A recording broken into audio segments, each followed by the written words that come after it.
परिचय। शर्मिला, एक पादप को कुछ शब्दों में परिभाषित करो। यह प्लांटी जगत का प्रत्येक सदस्य बहुकोशिकीय अवयवों का बना होता है और प्रकाश संश्लेषण की प्रक्रिया द्वारा अपना भोजन स्वयं बनाता है। शर्मिला, अब मुझे बताओ कि पादप अन्य जीवों से किस तरह भिन्न है? हाँ, पादप बहुकोशिकीय, स्थलीय, अचल प्रकाश संश्लेषी और स्वपोषी होते हैं। कुछ पादप जलीय होते हैं, ज्यादातर समुद्री, जैसे लाल, भूरे और हरे शैवाल। हाँ, इनमें से कुछ स्थलीय या भूमि पर उगने वाले पादप हैं। भूमि पर उगने वाले पादपों को आगे निम्न प्रभागों में बांटा गया है: थैलोफाइटा, ब्रायोफाइटा और ट्रैकियोफाइटा। तो आओ इस अध्याय में हम वनस्पति जगत की विस्तार से चर्चा करें।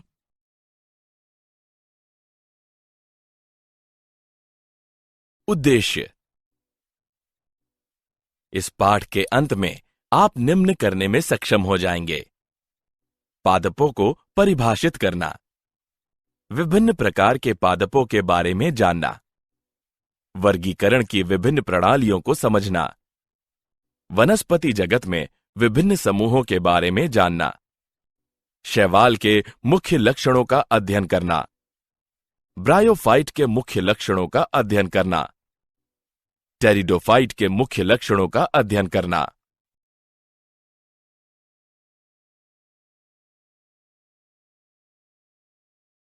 वर्गीकरण की कृत्रिम पद्धति। 1969 में विटेकर ने जीवित जीवों को 5 जगत में विभाजित किया। उदाहरण: मोनेरा, प्रोटिस्टा, फंजाई यानी कवक, एनिमेलिया और प्लांटी। प्लांटी जगत को मुख्य रूप से वनस्पति जगत के रूप में जाना जाता है। इस जगत में वे जीव आते हैं जो बहुकोशिकीय होते हैं, जिनमें कोशिका भित्ति और क्लोरोफिल होता है, अपना भोजन स्वयं बनाते हैं और एक जगह से दूसरी जगह तक शारीरिक रूप से गति नहीं करते हैं। फंजाई तथा मोनेरा एवं प्रोटिस्टा जगत के कोशिका भित्ति वाले सदस्यों को अब प्लांटी जगत में शामिल नहीं किया गया है। प्लांटी जगत में शैवाल, ब्रायोफाइट, टेरिडोफाइट, जिम्नोस्पर्म और एंजियोस्पर्म शामिल हैं। वर्गीकरण की कृत्रिम पद्धति में केवल वास, रंग, पत्तियों की संख्या और आकार आदि संपूर्ण बाह्य आकारिक विशेषताओं का उपयोग किया गया था।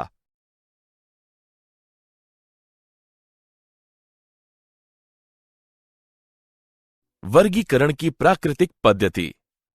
वर्गीकरण की प्राकृतिक पद्धति जीवों के बीच प्राकृतिक संबंधों पर आधारित था तथा बाह्य गुणों के साथ साथ आंतरिक गुणों जैसे परारचना, शरीर, भ्रूण विज्ञान और पादप रसायन के रूप में समझा जाता है। पुष्पी पौधों के लिए वर्गीकरण की प्राकृतिक पद्धति को जॉर्ज बेंथम और जोसेफ डाल्टन हुकर ने सुझाया था।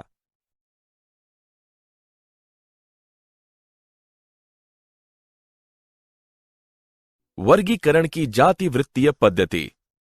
वर्गीकरण की जातिवृत्तीय पद्धति, जो विभिन्न जीवों के बीच विकासीय संबंधों पर आधारित है, स्वीकार्य है। इस पद्धति के अनुसार जीव समान टैक्सा के सदस्य हैं, जिनके पूर्वज एक ही थे।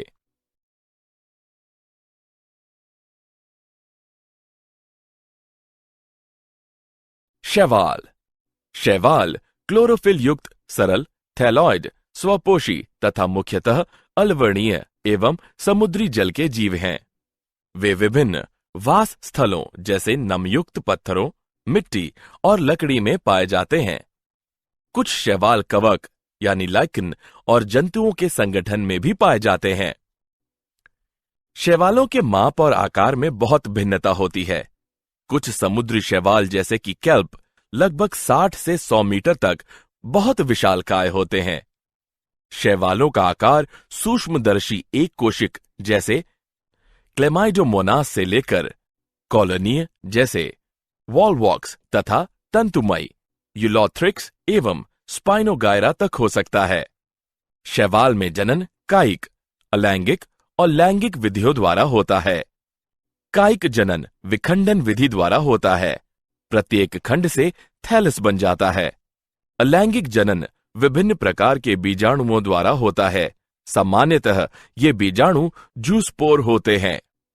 जूस्पोर कशाभिक यानी गतिशील होते हैं और अंकुरण के बाद इनसे नए पौधे बन जाते हैं। शैवाल में लैंगिक जनन दो युग्मकों के संलयन द्वारा होता है। ये युग्मक कशाभिक युक्त और आकार में समान, जैसे कि क्लेमाइडोमोनास, या कशाभिक विहीन लेकिन आकार में समान, जैसे कि स्पायरोगायरा हो सकते हैं। ऐसे जनन को समयुग्मकी कहते हैं।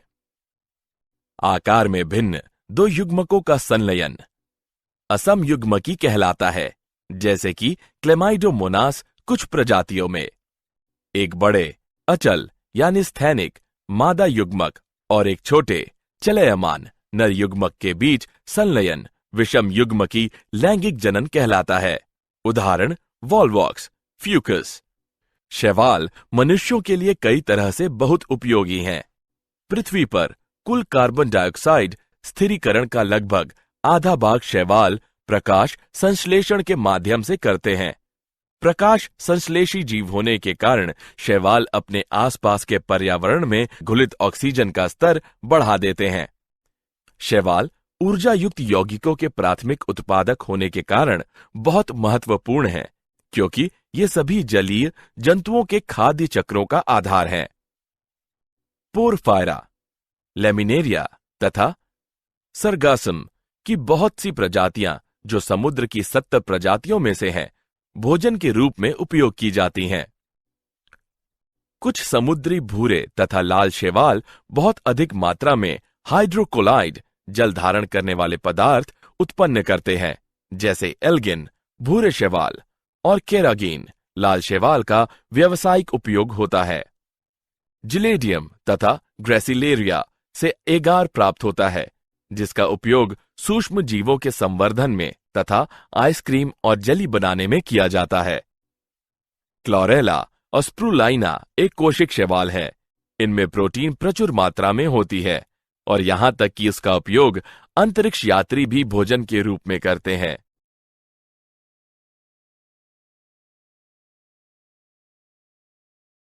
शैवाल का वर्ग क्लोरोफाइसी।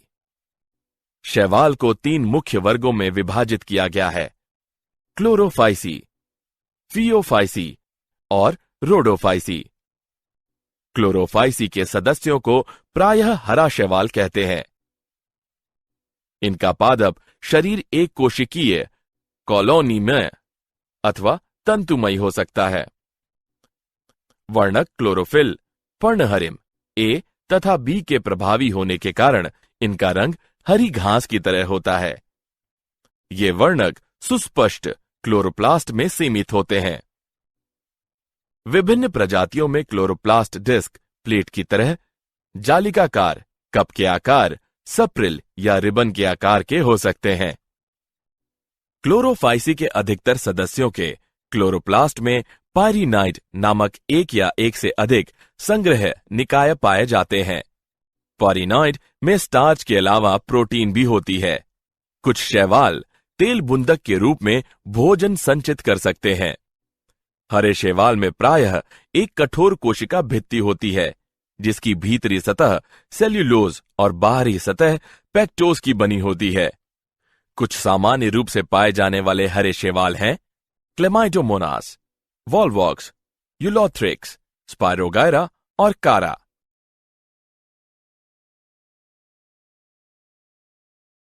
शैवाल का वर्ग फियोफाइसी। फियोफाइसी या भूरे शैवाल के सदस्य मुख्यतः समुद्री आवास में पाए जाते हैं। उनके आकार और रूप में बहुत भिन्नताएं होती हैं। ये सरल शाखित तंतुमयी रूप जैसे एक्टोकाप्रस से लेकर सघन शखित रूप जैसे केल्प तक हो सकते हैं, जिसकी ऊंचाई 100 मीटर तक हो सकती है। इनमें क्लोरोफिल ए, सी, कैरोटीनाइड और जैंथोफिल होता है। इनका रंग जैतूनी हरे से लेकर भूरे के विभिन्न शेड तक हो सकता है। ये शेड इनमें उपस्थित जैंथोफिल वर्णक फ्यूकोजेंथिन की मात्रा पर निर्भर करते हैं। भोजन जटिल कार्बोहाइड्रेट के रूप में संचित होता है, जो लेमिनेरिन या मैनिटोल के रूप में हो सकता है। कायिक कोशिकाओं में सेल्यूलोज से बनी कोशिका भित्ति होती है, जिसके बाहर की ओर सामान्यतः एल्जिन का जिलेटिन अस्तर होता है। पादपकाय प्रायः संलग्न द्वारा अधस्तर सबस्ट्राटम से जुड़ा रहता है। इसमें एक वृत्त तथा पत्ती की तरह का प्रकाश संश्लेषी अंग फ्रॉन्ड होता है। इसके सामान्य सदस्य हैं एक्टोकाप्रस, डिक्टियोटा, लेमिनेरिया, सरगासम तथा फ्यूगस हैं।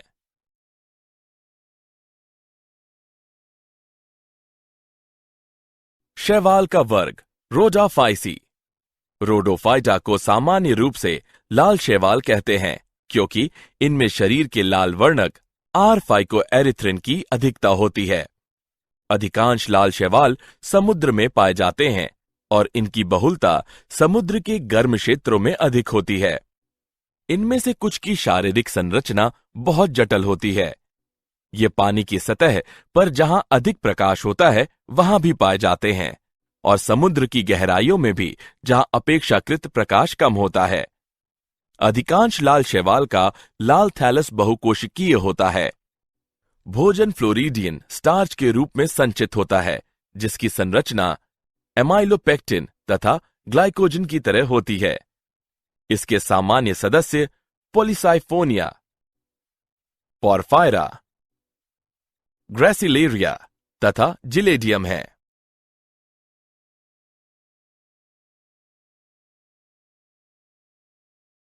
ब्रायोफाइट। ब्रायोफाइट वनस्पति जगत के जल स्थल चर्बी कहलाते हैं, क्योंकि ये पौधे भूमि पर भी जीवित रह सकते हैं, लेकिन लैंगिक जनन के लिए जल पर निर्भर करते हैं। ब्रायोफाइट में विभिन्न मांस और लिवरवर्ट आते हैं, जो प्रायः पहाड़ियों के नम छायादार क्षेत्रों में पाए जाते हैं।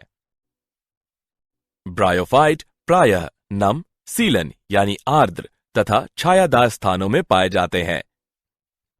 ब्रायोफाइट नग्न चट्टानों, मृदा पर पादप अनुक्रमण में महत्वपूर्ण भूमिका निभाते हैं।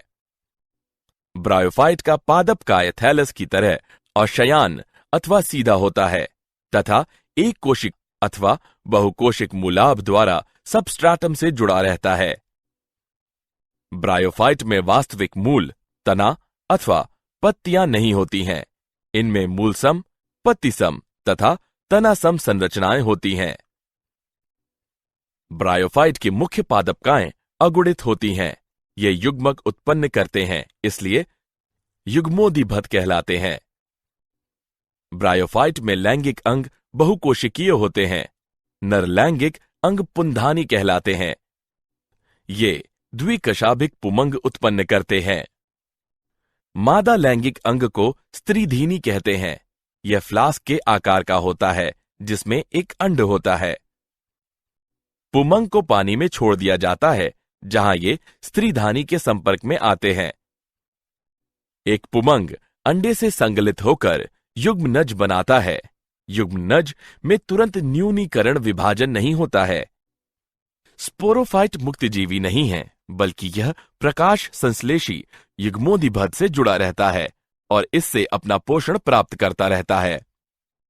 स्पोरोफाइट की कुछ कोशिकाएं अगुणित बीजाणु उत्पन्न करने के लिए न्यूनीकरण विभाजन यानी अर्धसूत्रण करती हैं। यह बीजाणु अंकुरित होकर युग्मगादिभत में विकसित हो जाते हैं। स्फेग्नम एक मांस की कुछ प्रजातियां पीठ प्रदान करती हैं, जिसका उपयोग लंबे समय से ईंधन के रूप में और पानी को रोकने की इसकी क्षमता के कारण सजीव पदार्थों के पोतांतरण के लिए पैकिंग सामग्री के रूप में किया जा रहा है।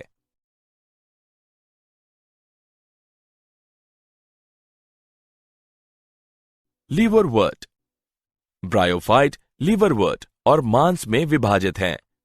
लीवरवर्ट प्रायः नमी, छायादार स्थानों जैसे नदियों के किनारे, दलदले स्थानों, गीली मिट्टी, पेड़ों की छालों और लकड़ियों के भीतर उगते हैं। ये भूमि पर हरी कोशिकाओं की चिकनी परत बनाते हैं। लीवरवर्ट छोटे साधारण गैर संवहनी पादप हैं, जिनमें मूल, तने या पत्तियां नहीं होती हैं।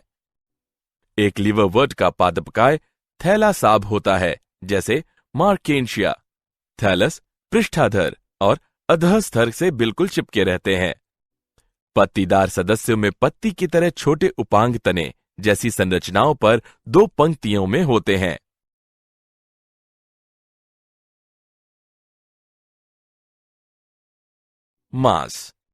मांस छोटे साधारण गैर संवहनी पादप हैं, जिनमें तना और पत्तियां दोनों होते हैं, लेकिन जड़ें नहीं होती हैं। मांस गैर संवहनी माने जाते हैं और लीवरवर्ट के साथ वर्गीकृत हैं, क्योंकि इनके संवहन ऊतक बहुत साधारण होते हैं। दोनों का जीवन चक्र एक समान होता है। लाइकेन समेत मांस सर्वप्रथम ऐसे जीव हैं जो चट्टानों पर उगते हैं और इसलिए इनका पारिस्थितिक दृष्टि से बहुत महत्व है। इन्होंने उच्च पादपों की वृद्धि हेतु उचित अधस्तर बनाने के लिए चट्टानों को अपघटित किया। चूंकि मांस मिट्टी पर एक सघन परत बना देते हैं, इसलिए वर्षा की बौछारें मृदा को अधिक हानि नहीं पहुंचा पाती और इस प्रकार ये मृदा अपक्षरण को रोकते हैं। मांस के सामान्य उदाहरण फ्यूनेरिया, पॉलीट्राइकम और स्पैग्नम हैं। मांस जंतुओं के लिए भोजन के रूप में भी उपयोग किया जाता है, जैसे स्नेल यानी घोंघे और वर्म यानी कीड़े मांस खाते हैं। ये मिट्टी को बहने से रोकने में भी सहायता करते हैं। कुछ मांस चट्टानों पर उगते हैं और उसे मिट्टी में अपघटित कर देते हैं। मिट्टी में पानी की मात्रा में वृद्धि करने के लिए पीट मांस को मिट्टी में मिलाया जाता है।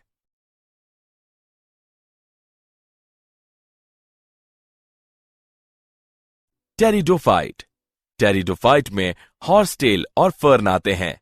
टेरिडोफाइट का उपयोग औषधीय प्रयोजनों के लिए और मृदा योजक के रूप में किया जाता है। ये प्रायः सजावटी पौधे के रूप में उगाए जाते हैं। विकास की दृष्टि से ये स्थल पर उगने वाले सर्वप्रथम पौधे हैं, जिनमें संवहन, ऊतक, जाइलम और फ्लोएम होते हैं।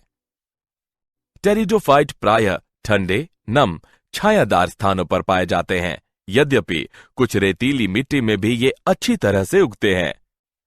टेरिडोफाइट में मुख्य पादपकाएं बीजाणुदिभद स्पोरोफाइट हैं, जो कि वास्तविक मूल तना और पत्तियों में विभेदित होते हैं।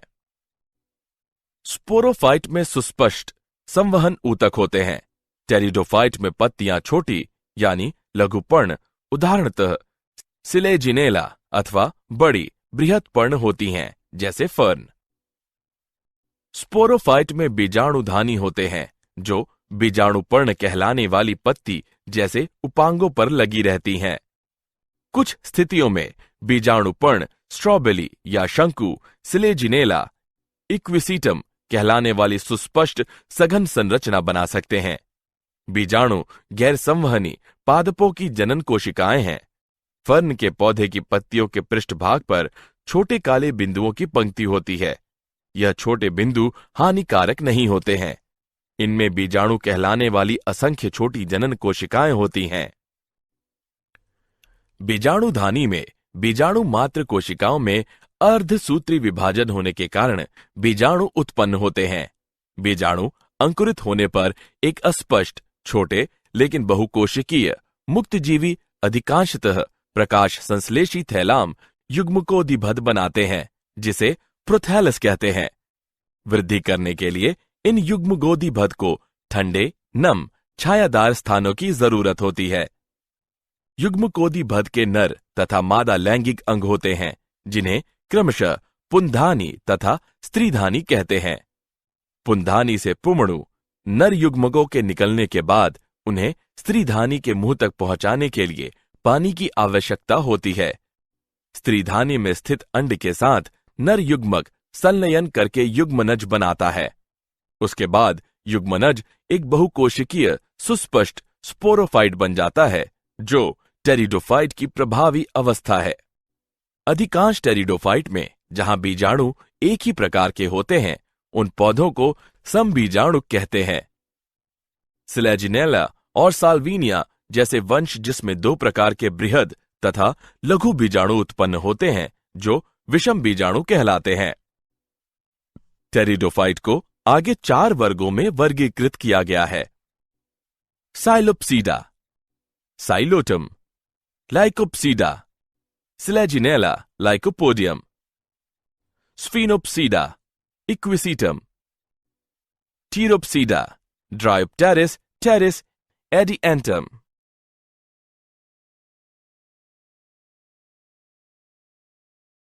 क्या आप जानते हैं ब्रायोफाइटा शब्द की खोज 1684 में रॉबर्ट ब्राउन द्वारा की गई। भारत में प्रोफेसर S.R. कश्यप को भी ब्रायोफाइटा विज्ञान का जनक कहा जाता है। पॉलीट्राइकम को आमतौर पर हेयर कैप मास कहा जाता है। लिपटा हुआ मास टॉर्टुला है। स्पैग्नम को बिग मास भी कहा जाता है। फ्यूनेरिया को आमतौर पर कार्ड मास कहा जाता है। टेरिडोफाइट को वनस्पतिक सप्र भी कहा जाता है। शब्द टेरिडोफाइटा की खोज अर्नेस्ट हैकेल द्वारा की गई।